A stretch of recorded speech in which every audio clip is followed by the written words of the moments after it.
Welcome to the Love Lab podcast, a safe place to get real about sex. Whether you're man, woman, single or couple, this is the show for you because, well, sex matters. We are your hosts, Kevin Anthony and Céline Remy. All right, welcome back to the Love Lab podcast. This is episode 80, and it is coaching Randy through the dynamics of open relationships. So this is going to be kind of fun.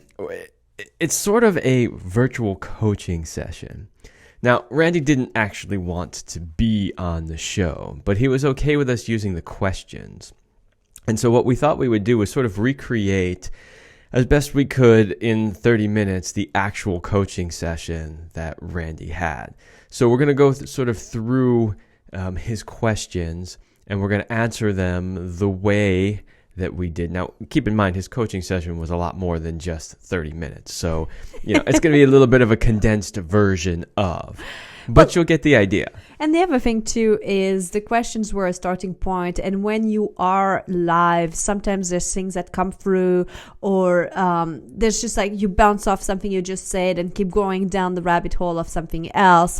And so what was really interesting about the questions he had, like he wanted to prepare and be able to get the most value from our time together, and it was so helpful to see those. And then we realized that these questions are like universal for people who are looking to open their relationships, who want answer on an understanding about how the whole thing works. So we thought, hey, making a show from it. So we did get his permission, and yes, still needed to keep it as anonymous as possible. So we did change his name, but that's the only thing. The rest is all real. That's right. So if you think you know who Randy is, you don't. So I'm really excited, and I want to jump into our questions. But before we do that, I want to shout out to our sponsor, Power and Mastery. Obviously, you've heard about our sponsors if you've been listening to the Love Lab podcast, and you know that this is the best place for men who want to learn how to be great in bed, basically. Power and Mastery has 3 different online courses, whether you want to have harder, stronger erections, or you want to last longer, or you want to have better skills. There is a course for you, and you can check it all out at powerandmastery.com. All right. Well, let's just jump in. Do you want to maybe give a little backstory about Randy? And because we're going to jump in, and his first question is he wants to understand his friend's desire for an open relationship, but maybe we should set the ground about who he and his friend are. Absolutely. So Randy is in his 50s, and he was recently traveling and went to Europe, and he was interested in seeing like how does it work in other places, how do people flirt. One of the things that was coming up for him too was he was finding it difficult to date here, and that oftentimes a lot of women in his age group felt very jaded with life and relationship, and he's definitely more youthful and wanting some. It's not the youth that he's looking for, it's the radiance, it's the energy of excitement and still wanting to have a life, because when you're 50, you're a little maybe over half of your life, but you still got a good portion of it left. And so you don't want to start like going downhill at 50s. It's just kind of when it starts being good. Yeah, I mean, everybody's attracted to radiance and wants radiance. And I think in his case, it really was more that he was just wanting somebody that still had some optimism for life. Yes. It's like you said, he's still got a big chunk of his life left. And who wants to go through that with somebody who's basically over it? Absolutely. Right? So he met somebody while traveling, and while she was a bit younger, the relationship right now is long distance. There might be a potential for living in together or not. Like there's a lot of components to it, but that's kind of the background without giving too many personal details, so you understand more where he's coming from. Yes, and there's one more detail that factors in when we talk about opening relationships, which is that she was just out of a long relationship. Yes. And so she has hesitancy to jump right back into another one, which is understandable. Yes.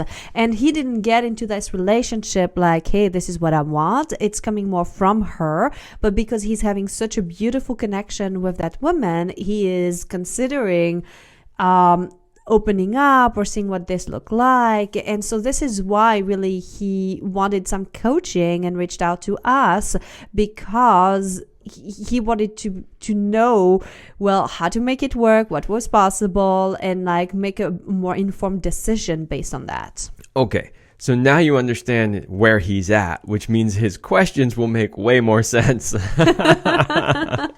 Absolutely. So he started by wanting to understand if his friend's desire for an open relationship is selfish and maybe naive, or is it something that's genuine and kind and workable.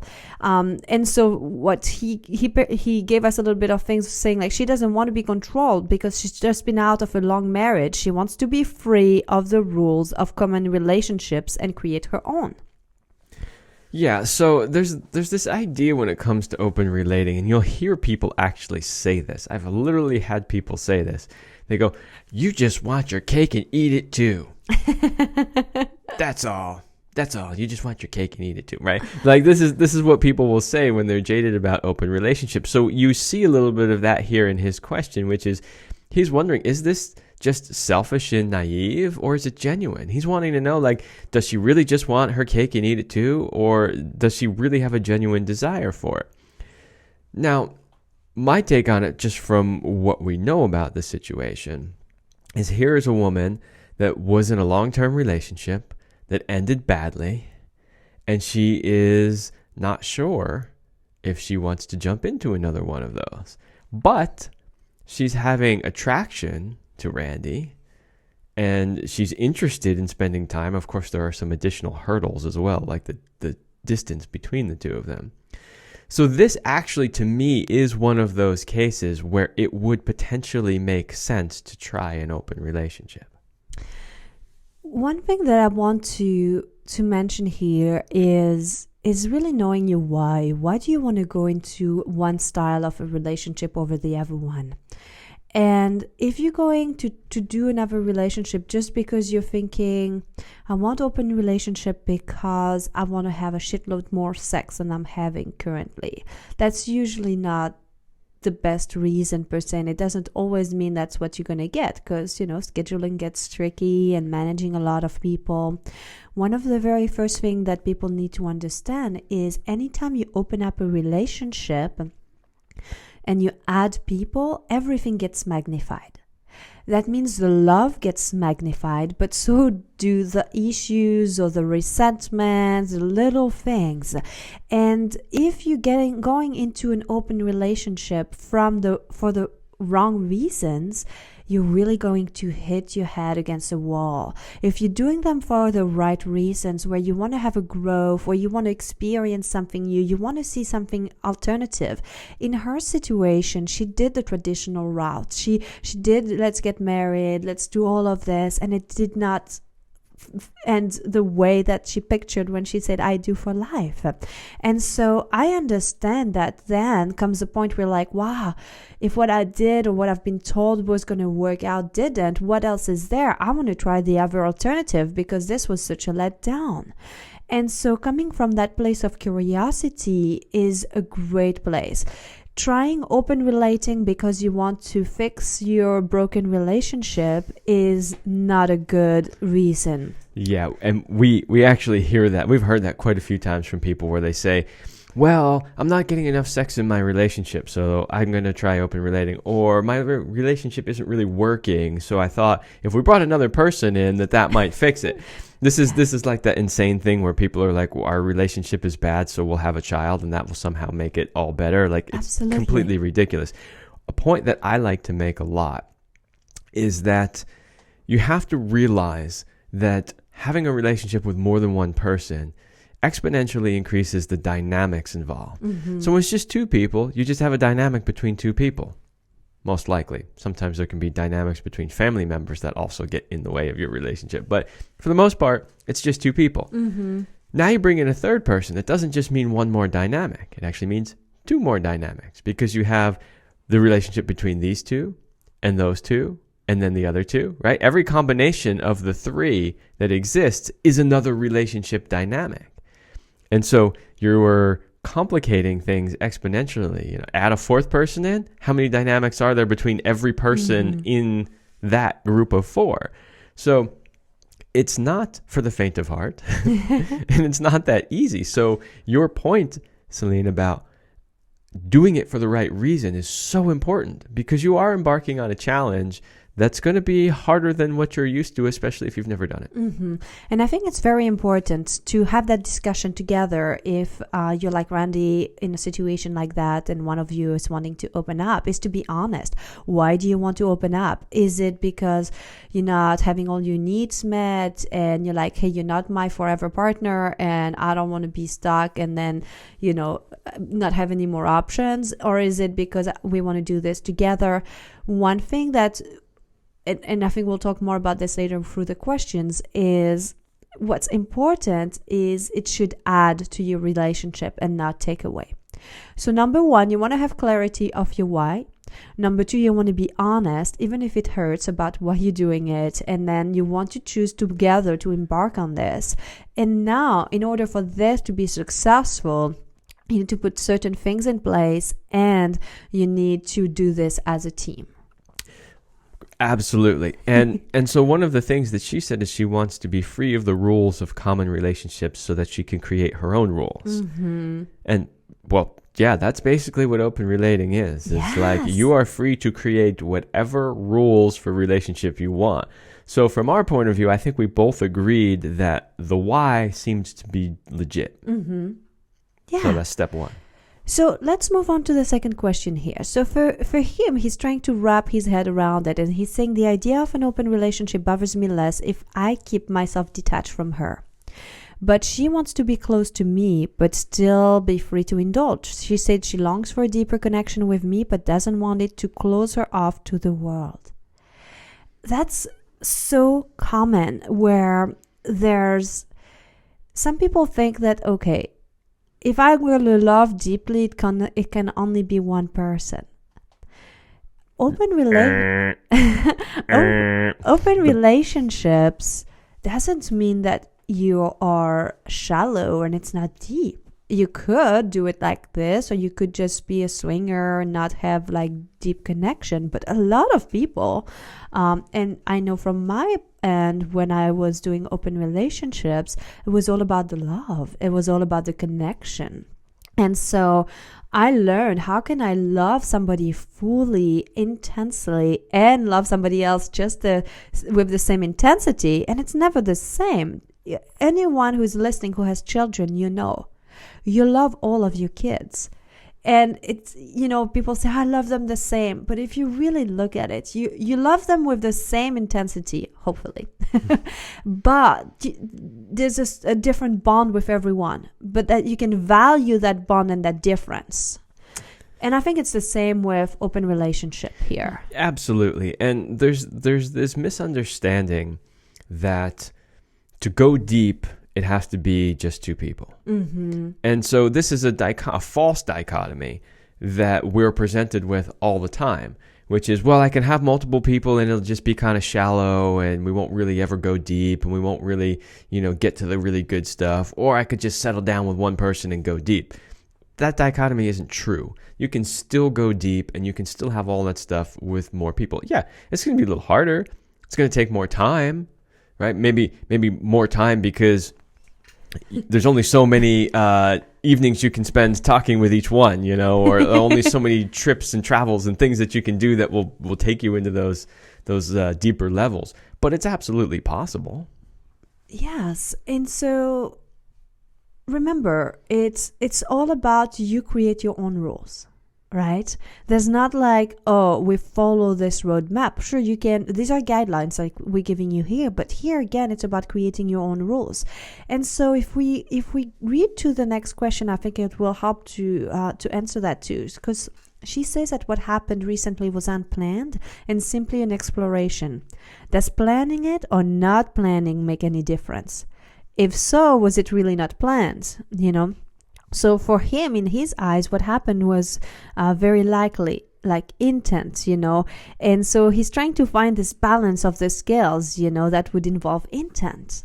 And it's just such a good question, because some people know for sure they want to go into an open relationship, and some people it kind of happens like for him here, where in my case, I didn't specifically seek that out, but I had a partner who said that's what he wanted.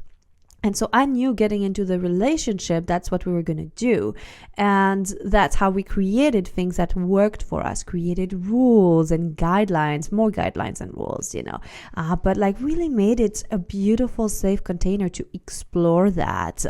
And so what I see here too is someone who has been in a long-term relationship, who is finally out and who's still young and wants to explore.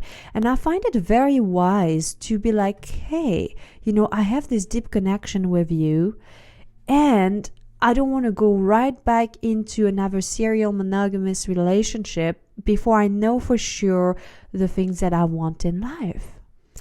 Yeah. And so, like you said, you can intend to be in an open relationship where you say, I'm going to go out and look for this and try to create it. That's one way. And then the other way is, okay, here are the circumstances before us. And what style of relationship would work well with those circumstances? And I think that's where they're at here, where, yeah, she wasn't going out and searching for an open relationship, nor was he. But they find themselves in this situation where, she stated that she longs for a deeper connection with him. And at the same time, she wants to create her own rules because the old way didn't work for her. So, again, I think this is a pretty good fit for trying this out. Now, I would also say that because neither of them were like, and we've met people like this. We know plenty of them where they're like, open relationship is our thing, like that's who we are to the core. That's our way of being. I don't know that that's their way of being in this case.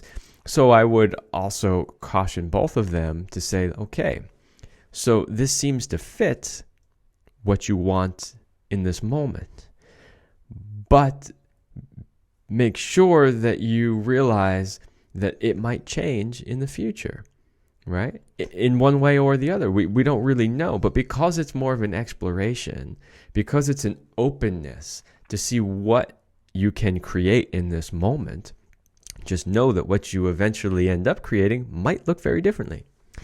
And so that was definitely one of the advice that we gave him was, if you are doing this, do it for yourself. And don't do it for her. Don't do it because you're like, oh, you're too scared that you're not going to find somebody else as great. Do it because you are absolutely, utterly excited about the exploration and who you will become in the process of learning open relating.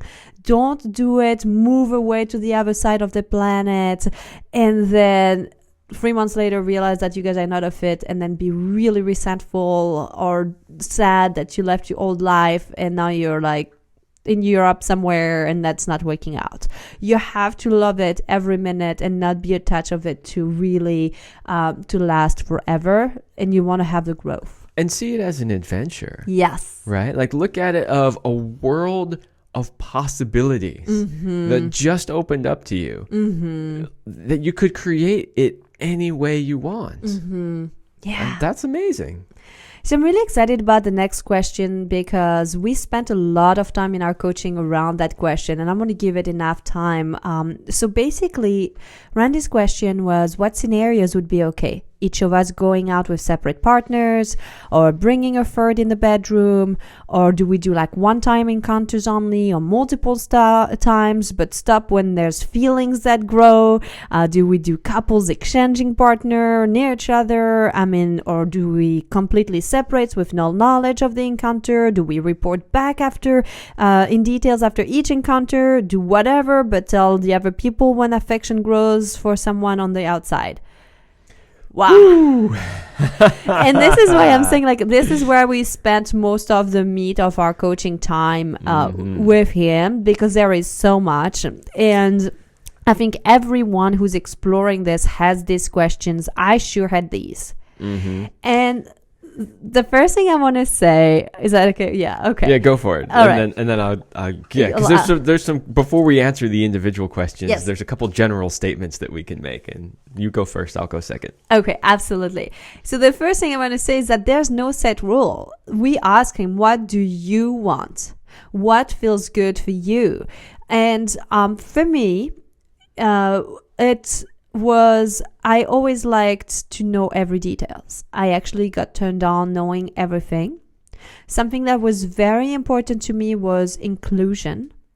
And that meant that I had a right to be on the date so that my other partner went to anytime I chose to. Like, I didn't have to ask, do I have permission? I could show up if I wanted to, or if they were making love in the bedroom, I could just be there.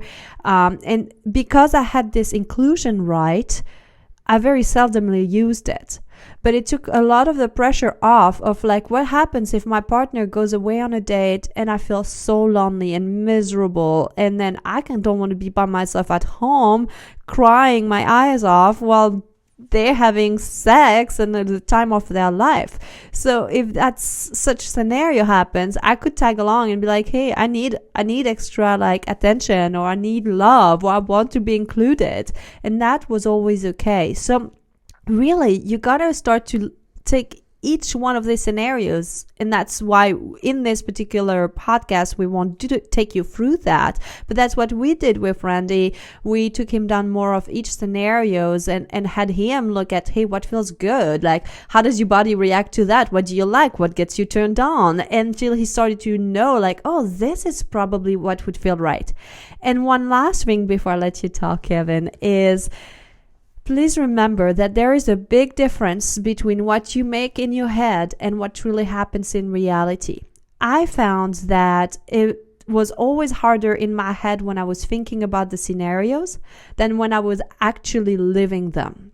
Because in our minds, we have a tendency to make things maybe harder, or like we forget the love that comes when more people are together. We kind of see all the problems, but in reality we forget that people are truly kind and compassionate, especially when you're together to, like, make love. It's really what happens, and you can move through little hiccups or insecurities much more easily as a team than by yourself. And I think that it's really important to know that even if it sounded good in your head, that might not be really good in reality, or if it sounded really not good in your head, it actually could be really good in reality. So keep the doors open. Absolutely. Some other general, like you said, every one of these is dependent on the actual situation, right? Yes. So we could answer all of these for Randy, but they may not necessarily apply to you. But there are some general things that I think are really important, some of which you answered, some maybe new ones that I'll add. One is, whatever you decide, you both have to be in agreement. I know that sounds ridiculously simple, but it's true. And you have to be really honest about that. You have to be really honest about being okay with it. Whatever you sit down and negotiate, you both have to be in line with that. Which is very often not always the case. And one of the reasons why is because of communication. So my second general statement is you have to really communicate openly about all of this. You can't hold back. You have to be 100% honest with what you're okay with, what you're not okay with. When you're sitting down to figure out how this is going to work for you, you just have to be 100% honest, and you don't say go until you're really in agreement, like really in agreement. So one thing that we brought into light for Randy was the idea of so seeing yourself as a team and writing things down.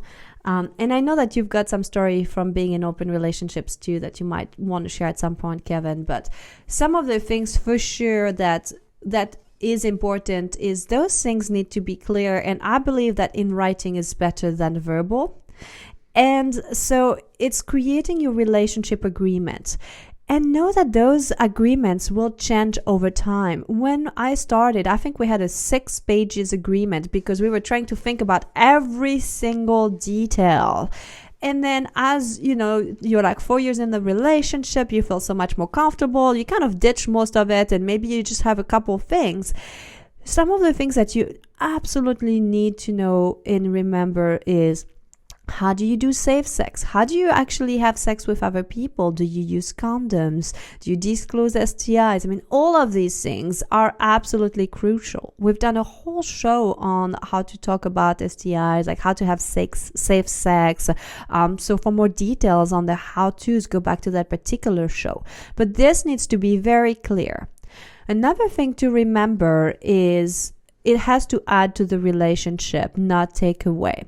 And so if you go to a party and you meet another hot babe and you're like, oh, I really want to fuck this person, know that if that's a true connection, the excitement, the desire will still be there in a day after you go home and talk with your partner. Yeah, and so one of the most common rules, and I know it's a rule I certainly had, and I think you have that rule as well, is there's no calling up your partner at the last minute and going, I met this person and I really want to have sex with them. Like, no, absolutely not. When you're out and about and your partner's at home thinking that life is all good, doing their thing, and then they get this frantic phone call or this call where there's suddenly pressure to make a decision right there and you don't know the detail.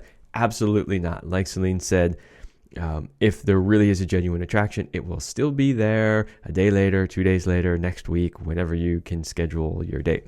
Unless your agreement is don't tell and anything goes. And then that's a different agreement. It is a different agreement. It's not one that I recommend. And we can go into that more later. But I want to tell you, reminded me of a funny story that I wanted to tell about agreements and whether or not you should write them down. Okay, so I was in a relationship. And we had decided that we were going to transition our relationship into an open relationship. And we talked about this. And we did have some rules. Now, we didn't have a 6-page, list of, agreements for it.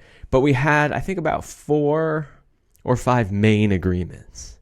They were things like no calling the person last minute and saying, I really want to do this. There were things like the next day, you have to tell them all the details. Safe sex was a must.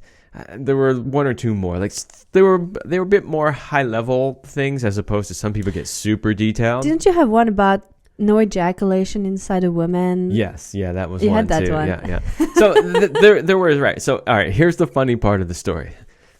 So we are traveling to an event, and the event is a sex positive event. And it is actually an event that is all about poly people. So it's a whole 4-day weekend out at a site where they were taking over an entire hotel. And they were doing this whole event where they're having teachers come in, doing workshops and, some play parties at night and stuff. And we're driving there. And we are driving with a friend of ours who's also a coach in the sex positive world and relationship world. And just to make conversation from the back seat, she says, so what are your guys' agreements? We're on our way to this poly thing. What are your guys' agreements? And my partner, she's sitting in the passenger seat. She goes, oh, we don't have any agreements. I almost swerved out of the lane I was in. And I was like, what? What do you mean we don't have it? And then I listed all of the agreements, the 4, 5, 6 that we had. And I'm like, we've talked about every one of these things. Every one of these things is an agreement. What do you mean we don't have agreements? And that was the moment in which I realized that because we didn't write them down, that somehow they weren't considered actual agreements. I don't know how that is. We clearly spoke about every one of these. And didn't you reach out to us afterwards, to me and my previous partner, to ask for our agreement so that you guys could make an agreement started from what we had written and make you on? I'm pretty sure that we gave you that. You did. I said, well, what are your guys' agreements? I want to see what you wrote, And so I used that, and we made a new list of agreements. Not only did I write it down, I had it saved digitally on my phone so that if this ever came up at any moment, I'm like, wait, I have the agreements. And I think that this was the part that was one of the biggest takeaway for Randy, to realize that they could decide this as a team. Know that things could change over time, that maybe at first you do something a certain way, then you feel more comfortable, or you try to explore something else. One of the things that we also mentioned was we recommended maybe starting playing together with other people first, because then you can start to see how you interact, how it feels. It's easier to say stop or like, and to reconnect and to create something. So maybe take baby steps. You don't have to go all the way first. You could basically make love next to another couple. I mean, for a lot of people, this is like groundbreaking when that happens. Super edgy for most people. It is. And I know I'm saying like this, and I was like, I think I was about 23 the first time it happened, and it was just like, yeah, it's been a while. So for me, it's kind of part of like, it's kind of natural. I'm like, yeah, it's not a biggie for me, because it's like been there, done that numerous times, can't even count it anymore. But it's like, if I remember to the first time, it was so liberating. So you could start with something like that, and then there could be a let's talk, like you can make love and play out some fantasies. And remember, a threesome doesn't always mean that it's 2 girls on a guy. It could be 2 guys on a girl. How do you feel as the dude, as Randy, being next to another man with a penis? And would you want to play with that penis or not? Do you want to be involved? Do you want to direct them? Or do you want to just watch? Like, another thing too is maybe you just want to watch her being fucked by somebody else. Yeah, some people are into that. Some people are into that. But see, there are no limits. Anything you can imagine is worth trying, as long as you both, in full consent and you're not hurting anyone.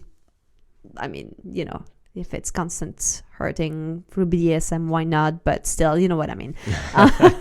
But so, like, try the scenario, start with baby steps and see which one feels good. And then the one most important thing is always come back together.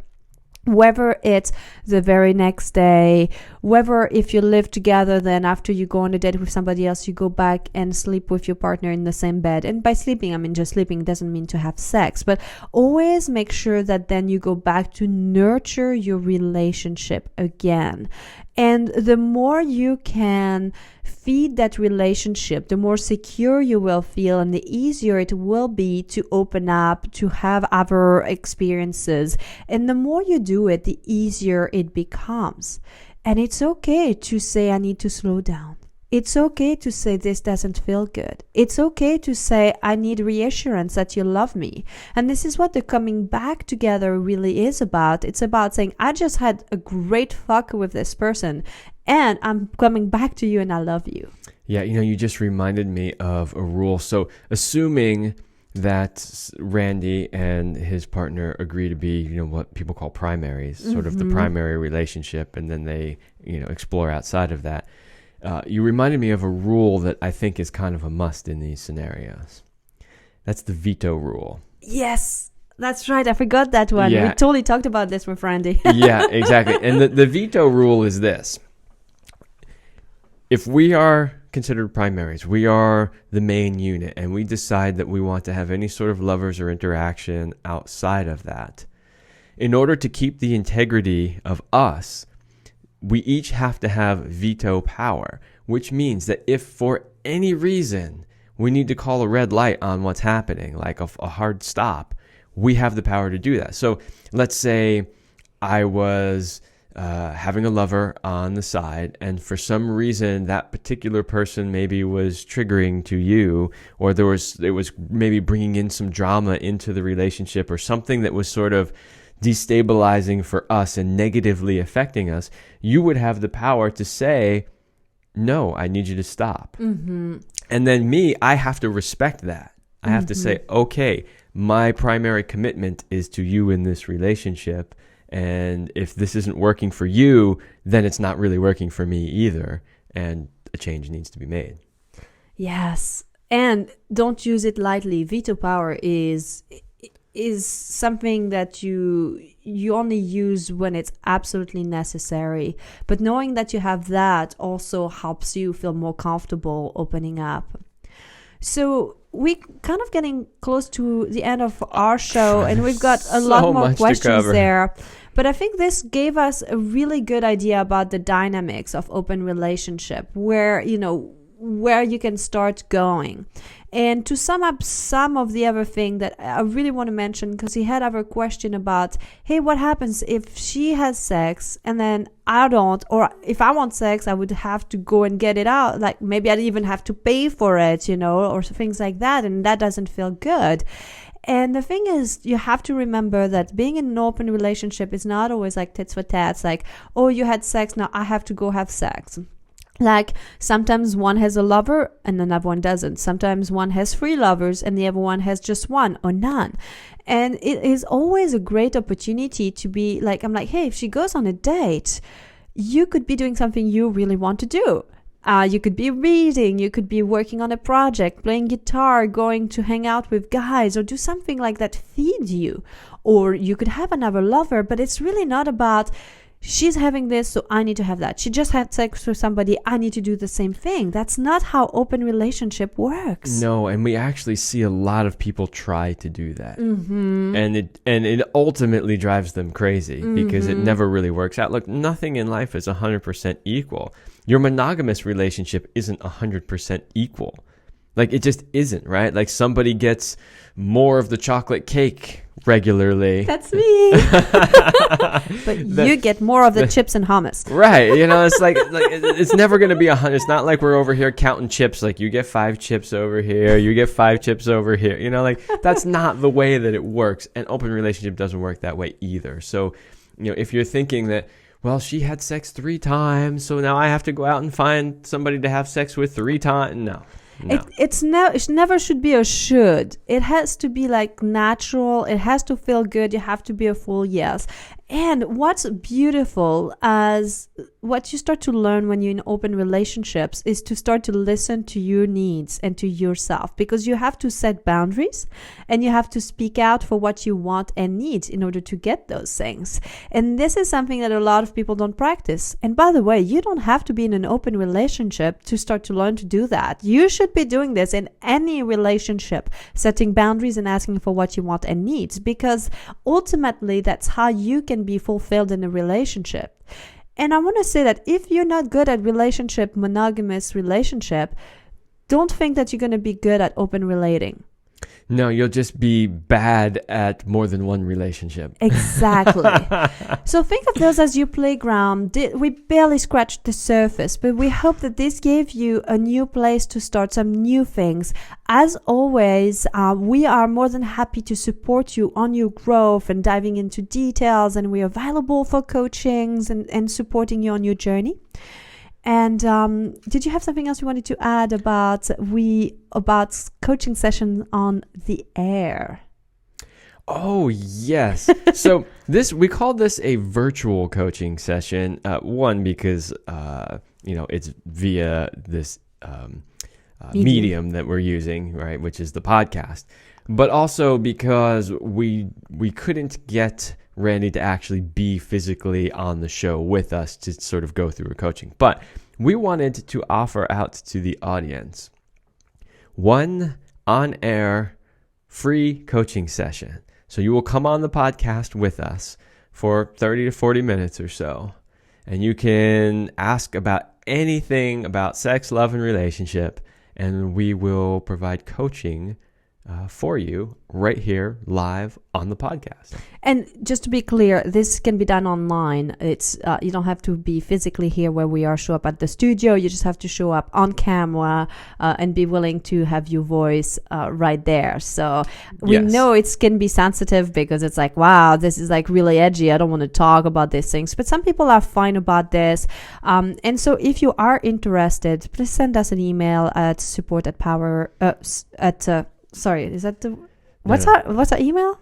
Support at the Love Lab Podcast. Oh yes, support at the Love Lab Podcast. It'll be in the notes. Just click on the Yes. link to send us a message. And we've only got one slot, Mm-hmm. and we expect to get more than one message. So what we're going to do is we will take all the requests in, Mm-hmm. and we will try to find someone that we think would make the most engaging session for listeners. And we don't really have like official rules, like a whole long list. It's just like it's going to be our decision. We're going to look at what your story is, what you want help with, and find out if we can help you in a short amount of time in a way that was really beneficial to you and that the audience would get value from. Absolutely. So we'll do our best with it. Yeah, so shoot us an email, give us details about what you want support on, and hopefully you'll be like you want to come on air with us. All right, everybody. That's all the time we have, and we will see you next week.